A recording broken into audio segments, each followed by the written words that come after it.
होतं, त्याला सायुज्य मुक्ती असं म्हणतात.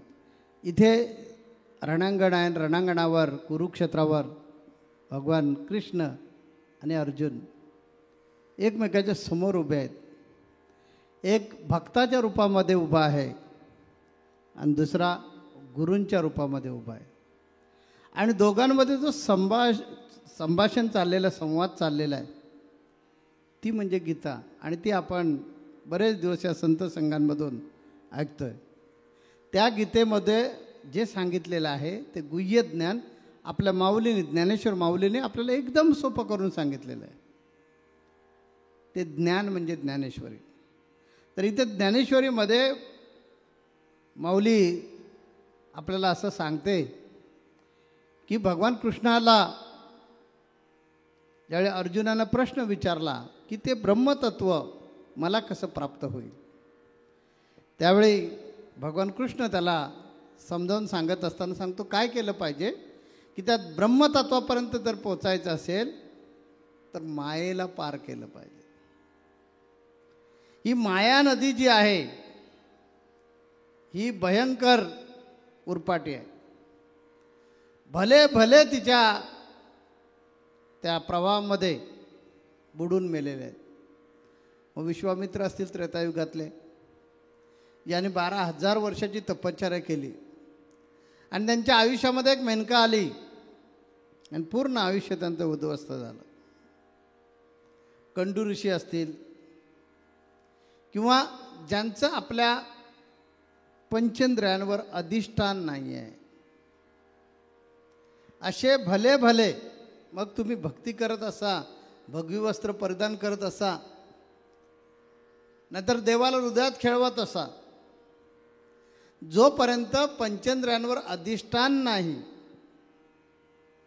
तोपर्यंत ते ब्रह्मज्ञान, ते अपरोक्ष ज्ञान, नवे नवे तोच मी आहे, तत्वमसी जे आमचं वेदांचं महावाक्य आहे, म्हणजे तेच तू आहेस, जे मी सांगतो तोच मी आहे, ते ज्ञान प्राप्त होणं कदापि शक्य नाही आहे. त्यामुळे या अर्जुना लक्षात घे की हे जे चित्त आहे ना, हे चित्त तू माझ्यापाशी लाव. या चित्तामध्ये तुला मी नेहमी दिसलो पाहिजे.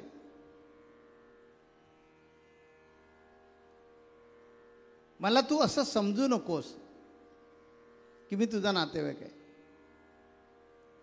साधकांच्या बाबतीमध्ये बोलायचं झालं तर अशीच गडबड होते. साधकांबरोबर त्यांचे गुरु गप्पा छप्पा मारतात, कारण मायलेकरांचं नातं असतं, अगदी मित्रासारखे वागतात आणि तिथेच साधक फसतो. साधकांना नेहमी लक्षात ठेवले पाहिजे ही आपली गुरु माऊली आहे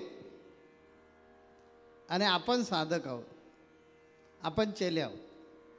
भले आपण त्यांच्याबरोबर किती फिरायला गेलो, किती फिरलो, त्यांच्याशी कितीही जवळीक जरी असली तरीसुद्धा ते आणि मी वेगवेगळे जाऊ.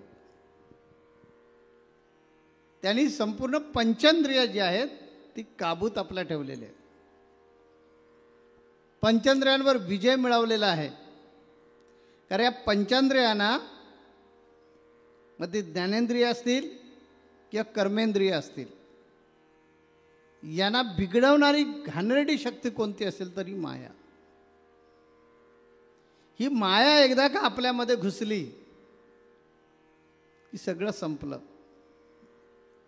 आपल्याला सगळ्यांना इथं बसल्या सगळ्यांनाच वाटत असतं की नाही आपण आपल्या जन्माचं सोयीत केलं पाहिजे, प्रयत्नही करतो आपण, पण आपण मायेच्या प्रभावाखाली जगत असल्यामुळे आपल्याला ते शक्यही होत नाही. अर्थात समाजामध्ये असाही वर्ग आहे, आपल्याही संप्रदायामध्ये असेल तो, आपण संप्रदायात का आलोय माहिती नाही. त्यामुळे नेमका गुरूंकडे येऊन काय मागायचं, काय मिळवायचं आहे तेच कळलेलं नाही आहे. आणि त्याच्यामुळे आमच्या गावातल्या अमक्या तमक्या माणसाला शिंक का आली, मग आम्ही आता येणारच नाही संत संघाला. अशा लोकांची कीव करावीशी वाटते की अरे तू कशाला आलायस, त्याला शिंक येईल का, त्याला सर्दी होईल का, मग तो सर्दी झाल्यानंतर येत नाही म्हटल्यानंतर मी येणार नाही ह्याच्यासाठी आलास का? अध्यात्म राहिलं कुठे आणि तुझे हे लुटूपुटूचे खेळ कुठे चालू राहिले? मी अनेक वेळा सांगितलंय, ओम श्री गुरुदेव म्हणा. हा जन्म नाही पुन्हा. हा जन्म आहे भक्ती करण्याचा, हा जन्म आहे मुक्ती मिळण्याचा. हा जन्म नाही पुन्हा. म्हणून काय करा, गुरुना शरण या. मी माझ्या अभंगामध्ये सांगितलं ना, ठोकव आता संतांची दारे. तेव्हा त्याला तरुणोपाय एकच आहे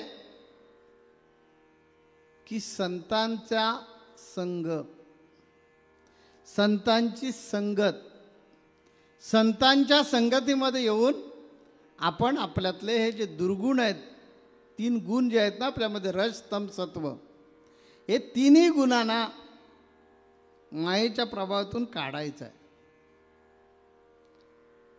आणि हे कोण काढू शकतं?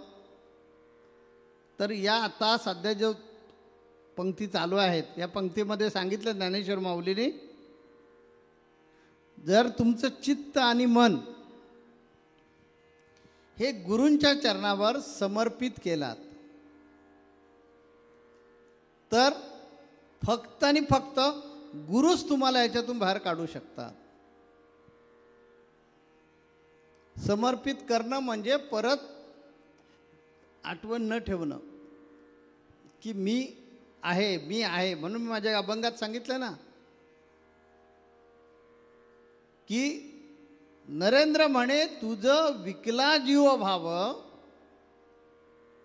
तुला जर जीवभाव विकलाय तर मी कशाला करा, त्याच्यावर आणखीन वेगवेगळे उपाय कशाला शोधू? आता कसं होईल, नंतर कसं होईल, अमुक होईल का, तमुक होईल का?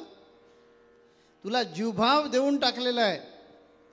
जीव म्हणजे हा देह, आणि या देहातलं जे अंतःकरण आहे, जे भाव आहे, तोही तुला वाहिलेला आहे. त्यामुळे आता शिल्लकच काही राहिलेलं नाही. त्याच्यासाठी उपाय शोधण्याची मला गरज काय? कारण मी राहिलोच नाही. जसं नदी जी आहे, नदीला एकदा का ओढ लागली की ती समुद्रामध्ये गेली की तिने पाठीमागे वळून बघायचं नाही मागे काय झालंय ते. जे जे घडले ना त्यांनी हेच केलं. एक ब्राह्मण अतिशय गरीब परंतु सात्विक, तर त्याची परीक्षा घेण्यासाठी भगवान दत्तात्रयांनी परीक्षा घ्यायचं ठरवलं. गुरुचरित्रामध्ये ही कथा आहे. त्यामुळे त्याच्याकडे जाऊन भिक्षा मागितली. भिक्षा मागितल्यानंतर त्याच्याकडे काहीच नव्हतं. एक घेवड्याचा वेल होता. त्या घेवड्याच्या वेलावर ज्या शेंगा होत्या त्याची भाजी करून त्यांनी गुरु दत्तात्रयांना दिली. त्याची कसोटी घेण्यासाठी गुरु दत्तात्रय जात असताना तो वेल कापून गेले. बघतात त्याच्या मनावर, त्याच्या अंतःकरणावर काय परिणाम होतो.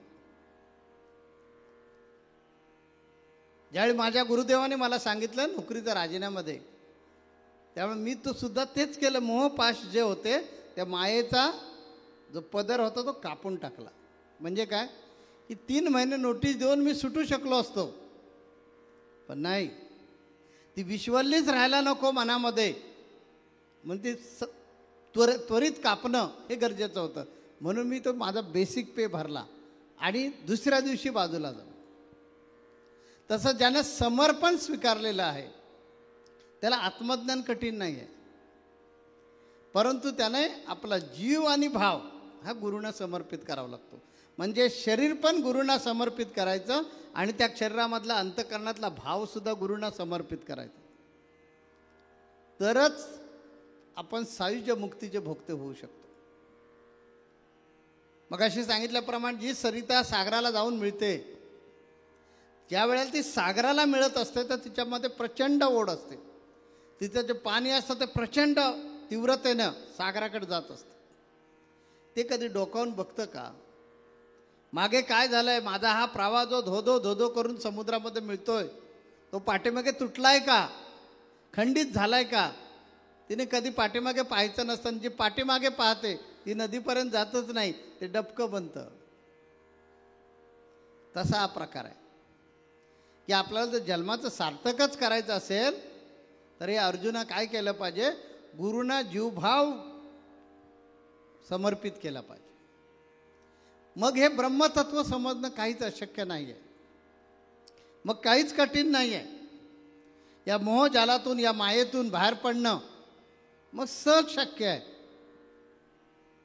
कारण ते ब्रह्मतत्व दाखवणारी जी सक्षम व्यक्ती कोण असेल तर ती मी आहे, मला शरण आहे. अशा प्रकारचा बोध भगवान कृष्णाने अर्जुनाला केलेला आहे. आता अर्जुनाच्या मनामध्ये आणखीन जिज्ञासा निर्माण झालेली आहे. आता त्यावर पुढे काय संवाद घडतो तो आपण पुढच्या संत संघामध्ये ऐकायचा आहे.